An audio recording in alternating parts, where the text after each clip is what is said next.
Hello दोस्तों, welcome to my YouTube channel study to save lifes. मैं doctor Alka. पिछले topic में मैंने बात की थी एमिनोरिया के बारे में कि एमिनोरिया क्या होता है, जिसमें आप लोगों को बताया था कि अगर मासिक जो है 3 महीने नहीं आ रहा है, पहले आ रहा था फिर 3 महीने नहीं आया, या अगर जिनका इर्रेगुलर पीरियड है, जैसे कभी पीरियड आया कभी नहीं आया, तो उस केस में ये भी हो सकता है 3 महीने की बजाय 6-6 महीने तक पीरियड ना आए। ठीक। साथ ही साथ ये भी बताया था कि कब प्राइमरी एमिनोरिया कहा जाएगा, कब सेकेंडरी एमिनोरिया कहा जाएगा। ठीक है। प्राइमरी एमिनोरिया ये कि जैसे जब 15-16 साल की उम्र हो जाए फिर भी पीरियड स्टार्ट ना हो, तो ये हो गया हमारा प्राइमरी एमिनोरिया।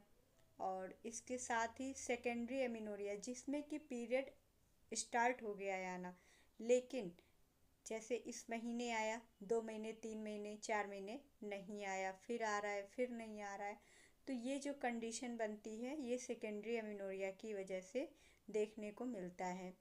लेकिन इसमें एक चीज़ और है कि जब दूसरी बार पीरियड नहीं आ रहा है तो इसके पीछे कई कारण हो सकते हैं, जिस कारण के बारे में आपको वीडियो में बताया गया है।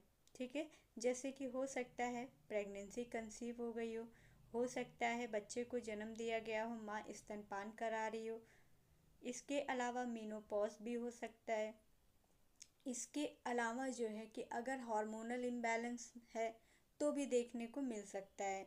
तो इसी तरह से करके मैंने पिछले वीडियो में आपको जानकारी दी थी।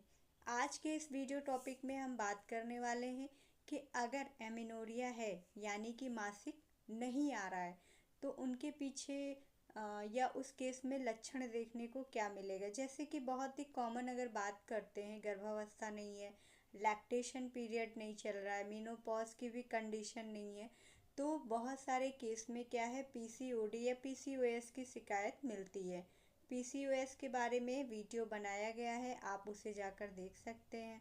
तो उसमें अगर एमिनोरिया पीसीओएस की वजह से हो रहा है, या तो कम आ रहा है या 2 महीने 3 महीने 4 महीने 6 महीने नहीं आ रहा है, तो पीसीओएस के ज़्यादातर लक्षण आने लगेंगे। जैसे कि हमने बताया था, चेहरे पे दाढ़ी मूंछ पे हल्के बाल आने लगते हैं, चेहरे पे ज़्यादा बाल आने लगते हैं। ठीक है। मुहासे बढ़ जाते हैं। और इसके अलावा जो है बहुत सारी जो चर्बी कह सकते हैं पेट के आसपास देखने को मिल सकती है, सिर दर्द की शिकायत, नींद की कमी, और रात में पसीना, हॉट फ्लैशेस यानी कि बहुत तेज़ से गर्मी लग सकती है, और हमारे जो जननांग है उसके आसपास हिस्से में दर्द। तो ये सब लक्षण देखने को मिलते हैं। वीडियो अच्छा